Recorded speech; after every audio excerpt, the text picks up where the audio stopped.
कहते हैं, गुरु बिन माला फेरते, गुरु बिन देते दान, गुरु बिन दोनों निष्फल है, चाहे पूछो वेद पुराण। गुरु गोविंद दोनों खड़े, काके लागू पाए, बलिहारी गुरु अपना जिन गोविंद दियो मिलाए। गुरु बड़े गोविंद से मन में देख विचार, हरि सुमरे सो रह गए, गुरु सुमरे हो अपार। कबीर हरि जय रूठ जा, गुरु की शरण में जाए, कहे कबीर गुरु रूठ गए तो हर ना करे सहाय। अब जैसे क्या बताते हैं परमात्मा के, जिस समय आपका राम रूठ गया, हरि रूठ गया, भगवान रुष्ट हो गया, तो कैसे लक्षण होंगे। जैसे कोई दुखी व्यक्ति होता है और उसको आपदा पर आपदाएं आ रही हैं, तो वो अपने आप कहता है कि अभी मेरा भगवान रुष्ट हो गया, मेरा राम रूठ गया। और जिसके सुख दिखाई देता है उसको सभी कहते हैं कि भाई इसका भगवान राजी है, इसका परमात्मा प्रसन्न है इसके ऊपर। तो पुण्यात्माओं, जैसे परमात्मा प्रसन्न का क्या लक्षण है कि उसके पुण्य उसके साथ हैं, तो तब तक उसका भगवान खुश दिखाई देता है। और जिसके पास पुण्य नहीं है, उस पर पुण्य से सुख होता है और पाप से दुख होता है। जिनके पास पुण्य नहीं है, पाप सटाट हो गए, तो उनका राम रूठ गया, यानी उन पर आपत्ति आनी प्रारंभ होगी। तो यहां परमात्मा कहते हैं, कबीर परमेश्वर जी अपनी महिमा आप बताने आते हो। आप आरती, आप साजे, आप किंगर, आप बाजे, आप ताल ध्यान जनकार, आप नचे आप देखने हारा, कह कबीर ऐसी आरती गाऊं, आप मध्य आप समाओ। अपनी महिमा आपने अपने बच्चों को वो स्वयं बताने आते हैं, क्योंकि भगवान की महिमा ना भगवान ना बता सके, जीव कैसे बता सकता है। ठीक है, उसके बताने के बाद हमारे जैसे जीवों का भी परमात्मा ने दया करी जीवों पर, कि हम उनकी द्वारा दी गई बुद्धि से उसके बच्चों तक ये संदेश उसका एज इट इज भेज रहे हैं। अब क्या बताते हैं कि जब आपका राम रूठ गया तो आपके पुण्य समाप्त हो गए, आपत्ति स्टार्ट होगी, दुख पर दुख आने लगे। तो परमात्मा कहते हैं कि उसका समाधान क्या है। जैसे आप कोई एक घड़ा पानी का भर के या एक बोतल पानी की भर के और सफर में जा रहे हो या कहीं खेतों में काम कर रहे हो, कोई मजदूरी कर रहे हो, और वो घड़े का जो पानी आपका जल समाप्त हो गया। जब तक जल था तो नो प्रॉब्लम, जब जल समाप्त हो गया तो बड़ी प्रॉब्लम, प्यास से प्राण निकलने को हुए। तो उस आपत्ति आ गई आपके ऊपर, क्योंकि आपके घड़े का जल समाप्त हो गया। वो कहां मिले?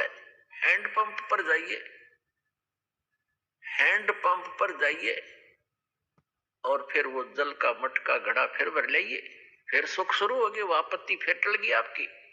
तो यहां परमात्मा कहते हैं, गुरु गोविंद दोनों खड़े और काके लागू पाए, बलिहारी गुरु अपना जिन गोविंद दियो मिलाए। एक तरफ तो हैंडपंप खड़ा है, हैंडपंप है, एक तरफ एक मटके में जल है, घड़े में, जग में। तो परमात्मा हमें बताना चाहते हैं कि इन दोनों में से आप किसको सिलेक्ट करोगे। घड़े में जो 10-20 लीटर पानी है जग में, और एक तरफ हैंडपंप खड़ा लगा है, आप इन दोनों में से किसको चाहोगे? बुद्धिमान व्यक्ति हैंडपंप को चाहेगा, क्योंकि हैंडपंप से 100 घड़े भर ले और घड़े में जल है वो 10 किलो 20 लीटर, ये 2 घंटे में, एक दिन में समाप्त हो जाएगा। तो यहां बताते हैं, गुरु गोविंद दोनों खड़े। आप जो समझते हो कि जो सुख ही आप सुख मानते हो, वो सुख कहाँ है? उस गुरु जी के माध्यम से प्राप्त होगा आपको। अब जल तो समझ लो भगवान है और हैंडपंप गुरु जी है। तो परमात्मा आपसे पूछते हैं और आप ही जवाब देते हैं कि गुरु गोविंद दोनों खड़े, एक मटके में जल और एक हैंडपंप, अब काके लागू पाए। आप पे उत्तर देते हैं बलिहारी गुरु आपना जिन गोविंद दिया मिलाए। तो पुण्यात्माओं, समझदार को संकेत पर्याप्त होता है, बहुत होता है, क्योंकि जो दुख आप पर आ गए और गुरु रूपी हैंडपंप के अंदर वो शक्ति गॉड परमात्मा वाली विद्यमान है जो आपने सुख देगी। तो गुरु जी के पास आइए और उन सुखों को फिर प्राप्त कर लीजिए जो आपके समाप्त हो गए थे। तो यहाँ आने से आपके वो जग, आपके गड़े फिर से भर दिए जाएंगे इस सच साधना और आशीर्वाद के द्वारा।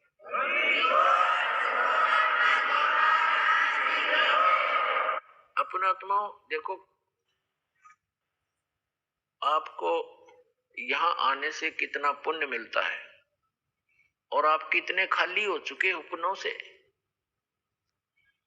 आशीर्वाद दिया जाता है, आशीर्वाद आपको एक एक्स्ट्रा ऐड होती है उस गॉड की, इस दास यानी उसके गुरु रूप में रिप्रेजेंटेटिव के माध्यम से वो आपको एक्स्ट्रा राहत दी जाती है, ताकि आप फिर अपने आप भक्ति साधना करके अपने पैरों पर खड़े हो, खुद साधना करो।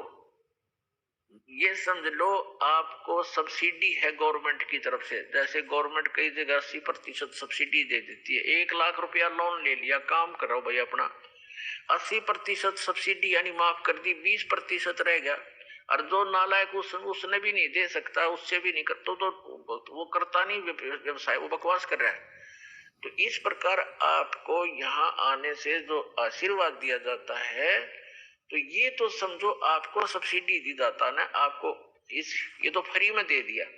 फिर आपने साधना करनी पड़ेगी, वो फिर साथ में मंत्र मजदूरी दी जाती है कि अपनी कमाई करो, अपने भर लो, फिर से बैंक बैलेंस बनाओ भक्ति का जो आप खाली कर चुके हो। और ये बैंक बैलेंस इस सच साधना से बनेगा, इसकी थोड़ी ही भक्ति से घनी कमाई होती है। ऐसा व्यवसाय दिया जाता है। जैसे एक मजदूर सारा दिन में 150-200 रुपए प्राप्त करता है, सारा दिन कस्सी बजाता है, और एक ऐसा व्यवसाय कर रहा है जो प्रतिदिन 1 लाख रुपए का गल्ला इकट्ठा उठाता है। तो दोनों ही मनुष्य हैं, दोनों ही कर्म कर रहे हैं, लेकिन वो कितना लाभ उठा रहा है और उसके पास कितना है।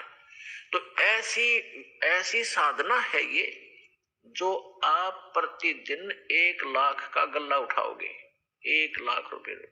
ये तो एक एग्जाम्पल है। ये ऐसी साधना आपको दी जाएगी, पूरे विश्व के प्राणी भी इससे ऐसे ही लाभ प्राप्त कर सकते हैं, पूरे विश्व के। क्योंकि ये जो यहाँ तो आपने मजदूरी करनी है और इस मजदूरी का बेनिफिट मिलेगा वहां, वो साहूकार देगा इसका बदले में आपको, सतलोक में बैठा जो सत्य पुरुष। और वहां हम जाएंगे, वहां आपकी ऐसी ही सृष्टि होगी। आप अपने बच्चों को, अपने पोते और पोतियों को परमात्मा से जोड़ दो। अब जैसे आपके लायक बेटा बेटी है और लायक आपके पोता पोती है, और आपको कितना अच्छा लग रहा है, यहाँ पर कितने प्यारे लगते हैं, कैसे इनके साथ घुल मिलकर रहते हो, बहुत अच्छी बात है। लेकिन इसमें इनमें रहोगे कितने दिन? जो आपको मूर्ख बनाकर रखा हुआ यहाँ पर काल ने, 1 सेकंड में पता नहीं कि बिजली गिर जाए। और इस सत्य ज्ञान के अभाव से हम इन्हीं में उलझ पुलझ कर यही पर फंस जाते, और फिर अपने अपने ये संस्कार पूरे किए। आज दादाजी बनमान, अगले दिन में नाइजीरिया में पैदा हो जा और पोता हो जा अमेरिका में, या फिर दूसरा ये है दादा की जगह गधा बन रहा और पोता बन जा कुत्ता। तो अगले जन्म में तो नहीं रही, ये 68 हिस्सा जन्म में बिखर लेंगे आपके। धीरे धीरे सभी चले जाते हो, कभी बेटा मर गया, कोई पोता मर गया, कभी पोती मर गई, मां मर गई, किसी का बाप मर गया। तो यही बिजली गिरनी शुरू हो जाती है और हम कितने खुश हैं। तो परमात्मा ने बताया कि ये एज इट इज व्यवस्था आपकी ऊपर होगी। आपके घर खाली पड़े हैं जहां आप रहा करते थे, आप वहां गलती करके यहाँ गिर गए हो। अब वो आपके समझ में नहीं आती, क्योंकि आप इस व्यवस्था में फाइनल हो चुके हो, इसको फाइनल मान चुके हो कि ऐसा ही होता है सबके साथ। नहीं, अब इससे आपका बुद्धि का सतर उत्तिष्ठ होगा, उठेगा, उभरेगा। इस ज्ञान से आपको यहाँ का ये नरक दिखाई देगा जिसको आप स्वर्ग समझ बैठे थे, सुख मान बैठे थे।